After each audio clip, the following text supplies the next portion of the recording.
After 18 years, I asked Hudson for a 10% raise. His laughter filled the office as he said, "Everyone's replaceable, Calvin, even you. Feel free to test the market." I walked out and destroyed his company. Let me tell you how 18 years of loyalty became the foundation for the most satisfying corporate revenge you've ever seen. I'm Calvin Bennett, 49 years old, Senior Manufacturing Systems Engineer at Porter Precision Manufacturing, and until that moment in Hudson Garrett's corner office, I'd been the kind of guy who believed good work eventually gets rewarded. Hudson's laughter wasn't just dismissive. It was the sound of a man who had no idea he was about to make the costliest mistake in Porter Precision's 40-year history. You see, while Hudson was getting his Harvard MBA and learning about market synergies, I was a Navy technician working on aircraft carrier mechanical systems. When I transitioned to civilian manufacturing at 31, I brought something Hudson never understood: the ability to design systems that actually work under pressure. The folder I'd carried into his office contained documentation of every innovation I'd developed over nearly 2 decades. The lean manufacturing system that saved Porter $2.8 million last quarter alone. The quality control processes for the Eastwood Automotive contract that cut defect rates by 85%. The pneumatic assist systems that eliminated workplace injuries while boosting productivity by 35%.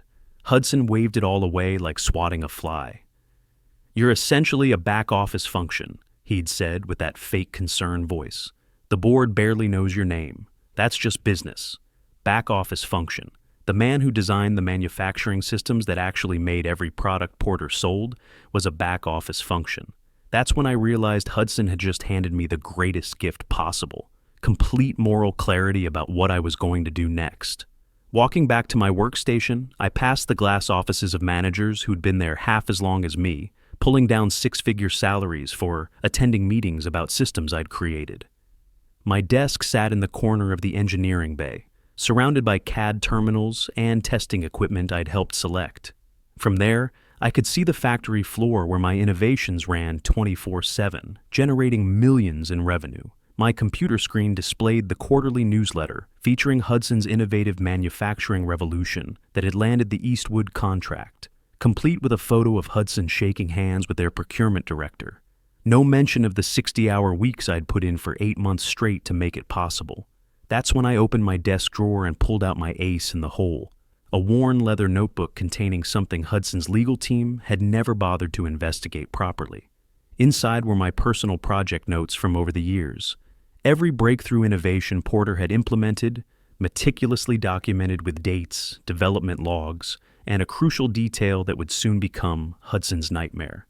At the top of my notes from 4 years ago, in my own handwriting: personal project, precision manufacturing optimization, developed at home, started 3/15/2020.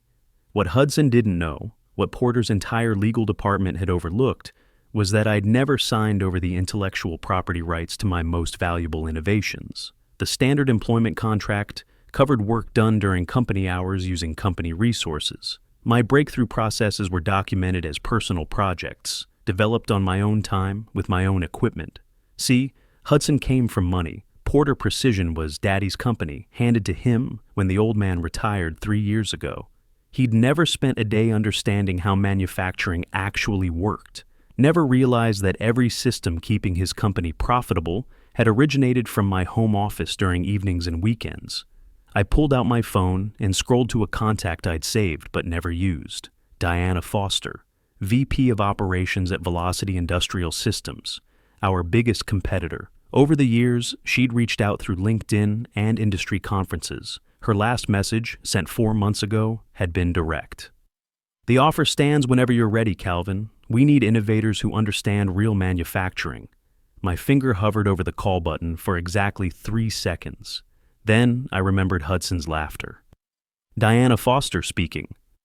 This is Calvin Bennett from Porter Precision. I think it's time we had that conversation you mentioned." 3 hours later, I sat across from Diana at Richardson's Steakhouse, watching her cut into a perfectly cooked ribeye while she explained something that made my strategic mind light up with possibilities. "I've been tracking Porter's efficiency improvements for years," she said. "The sudden jumps in productivity metrics, The patent applications that appeared after your conference presentations. When we tried to reverse engineer your lean manufacturing systems and failed, I knew we needed the brain behind them. Diana had done her homework. She knew Hudson's background was pure finance and marketing, knew he couldn't engineer his way out of a paper bag.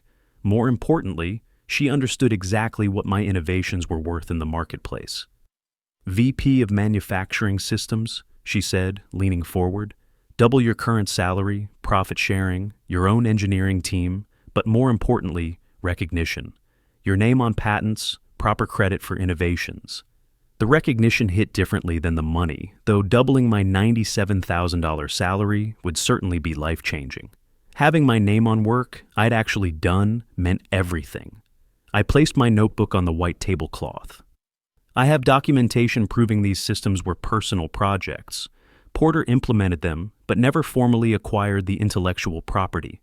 Diana's eyes widened as she grasped the implications. That's quite an oversight on their legal department's part. Hudson doesn't value back-office functions, I said, including legal oversight, apparently. We spent another hour discussing technical specifications. Diana had started as a process engineer before moving into management. So, when I explained the pneumatic assist modifications I'd developed for heavy component handling, she immediately understood the worker safety implications. When I described the statistical process control algorithms I'd written, she asked intelligent questions about data collection intervals and control limits. This was what I'd been missing at Porter for 18 years. Someone who actually understood the engineering behind business decisions. 2 weeks. That's what I told Diana I needed to make the transition clean. She agreed, but I could see the eagerness in her eyes. Velocity had been losing ground to Porter for 2 years, ever since my innovations went live. Now she had a chance to turn that around. The drive home gave me time to plan my strategy. 18 years is a long time at one company. I knew Porter's vulnerabilities better than anyone because I'd been plugging them for nearly 2 decades. I'd trained most of the current engineering staff, helped design the workspace layout during their 2018 expansion, and documented every system dependency in meticulous detail. My biggest concern wasn't Hudson. It was the workers on the floor. Tommy Brennan, who'd been running the stamping press for 12 years. Maria Delacroix, whose quality inspection eye could spot defects from 20 feet away. These weren't just co-workers. They were the people who'd made my systems work, who'd provided the real-world feedback that turned engineering theory into manufacturing excellence. But I also knew Velocity had a reputation for treating workers fairly. Diana had mentioned expanding their Ohio operations. If Porter struggled after I left, and they would, maybe there would be opportunities for the good people caught in the crossfire. Monday morning, I started executing phase 1 of my strategy. Complete documentation of intellectual property ownership. Every personal project was cataloged with development dates, design iterations, and implementation records. I made copies of email chains where I'd offered to let Porter formally acquire my innovations, and Hudson's dismissive responses made fascinating reading. One from 2021 was particularly telling. Just implement it if it works. We'll handle the paperwork later. That paperwork had never materialized. The legal research was straightforward. My personal intellectual property had never been transferred to Porter. They'd implemented my systems based on my recommendations, but never completed any acquisition process. It was sloppy corporate governance, the kind of oversight that happens when leadership doesn't value legal details. Friday afternoon, I typed my resignation letter. Saturday morning, I called Diana Foster. I'm ready. Excellent. Can you start Monday? Give me 2 weeks to do this right. But yes, I'm coming to Velocity. Welcome to the team, Calvin. This is going to be fun. Monday morning arrived with typical factory noise. Shift changes, machinery startup, the familiar rhythms I'd been hearing for 18 years. I walked through the plant before heading to Hudson's office, checking weekend production numbers, greeting the early crew. Everything ran smoothly. The systems I'd designed were working exactly as intended, producing parts at 99.2% quality rates while maintaining optimal material flow. Hudson was staring at his computer screen when I knocked, probably reviewing quarterly projections that looked good thanks to systems I'd built. He barely glanced at my resignation letter. 2 weeks' notice, he said casually. Where are you heading? I'd considered lying, but decided honesty would have more strategic impact. Velocity Industrial Systems. His head snapped up, eyes narrowing. Our competitor? That's unfortunate timing, he continued, his voice tightening. We're in final negotiations with Eastwood to expand our contract. I know. I designed the manufacturing protocols for that proposal. The color drained from Hudson's face as the implications hit him. For the first time in our conversation, I saw genuine concern. We should discuss retention options, perhaps that raise you mentioned. Velocity is offering double my salary plus VP position and profit sharing. He forced a laugh that sounded hollow. They're overpaying. You'll be disappointed when reality sets in. We'll see, I said, and walked out. My last 2 weeks at Porter were educational. Word spread quickly about my move to Velocity. Tommy Brennan pulled me aside on Tuesday. You really going to the competition, Cal? Yeah, Tommy, it's time. He nodded slowly. Can't say I blame you. Hudson's been taking credit for your work since day one. We all know who really designed these systems. That validation meant everything. The guys on the floor had always known the truth. I spent those final days training Andy Patterson, a bright Ohio State engineering graduate who was inheriting systems of extraordinary complexity. The pneumatic assist controls alone had 47 different parameters, each calibrated for specific component weights and operator heights. You change one setting without understanding downstream effects, and you'll have bottlenecks within an hour, I explained, walking him through the main assembly line. How long did it take you to learn all this? Andy asked, taking frantic notes. Years, but don't worry. The documentation is solid, and the operators know these systems inside and out. Listen to them. They'll teach you things no engineering textbook ever could. Thursday brought my exit interview with Preston Vance, Porter's legal counsel. Standard paperwork, he assured me. Non-compete agreements, confidentiality clauses, confirmation I wasn't taking company property. I'm not signing the non-compete, I told Vance. It wasn't part of my original agreement. It's standard procedure now, he said, looking uncomfortable. Not for me. And regarding company property, I'm taking my personal intellectual property that was never formally acquired by Porter. Vance's expression tightened. What personal property? I opened my notebook, showing him dated entries. These manufacturing systems were developed on my personal time using my own resources. Porter implemented them, but never completed any acquisition process. I have documentation to prove it. Vance flipped through pages, his face growing pale. These are the core systems we use for everything. Yes, they are. He stared at me, then at the notebook. I need to make some calls. Of course, but my employment ends Friday, and my personal property leaves with me. Friday afternoon arrived gray and drizzly, typical Ohio weather for late fall. I cleaned out my desk, said goodbye to the engineering team, and walked through the factory one last time. Maria Delacroix was running quality checks on the Eastwood line. Heard you're leaving us, she said. New opportunities, Maria, but these systems will keep running smooth. You know them better than anyone. She smiled. Take care of yourself, Cal. Good luck with whatever comes next. I walked out of Porter Precision Manufacturing carrying a box with personal items and 18 years of memories. My truck started on the second try, same as always. Monday morning at Velocity felt like stepping into the future. Their facility was newer, better organized, with modern equipment and clean work areas. Diana Foster met me at reception personally. Welcome to Velocity, Calvin. Ready to change the industry?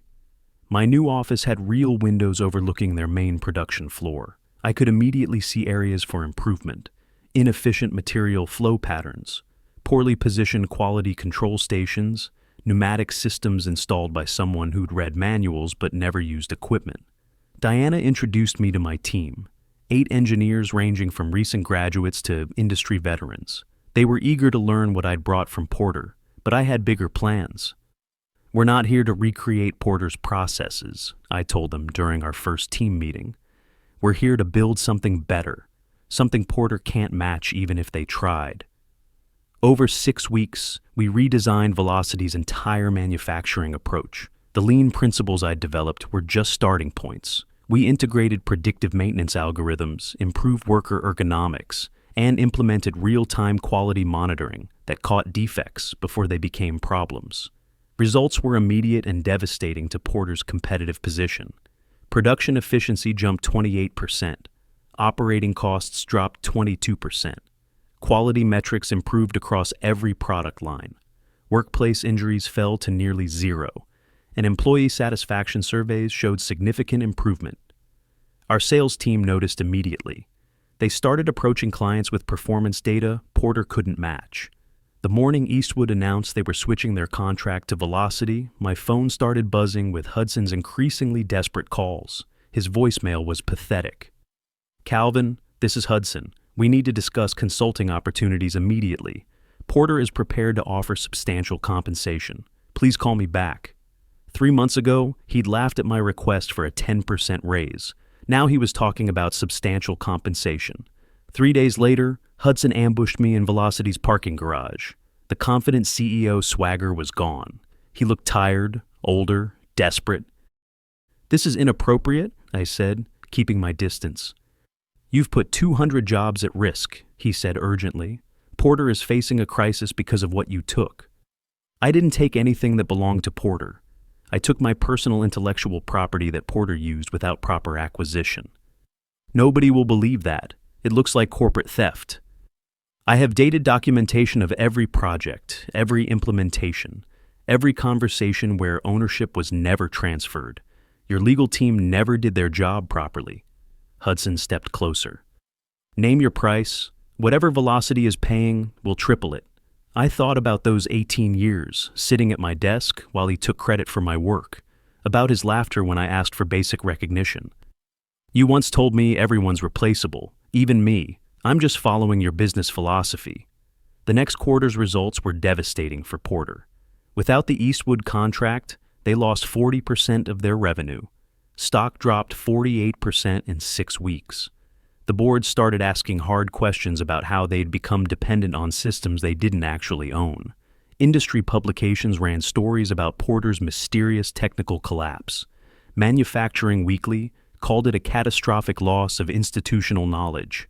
The Wall Street Journal described it as a case study in poor intellectual property management.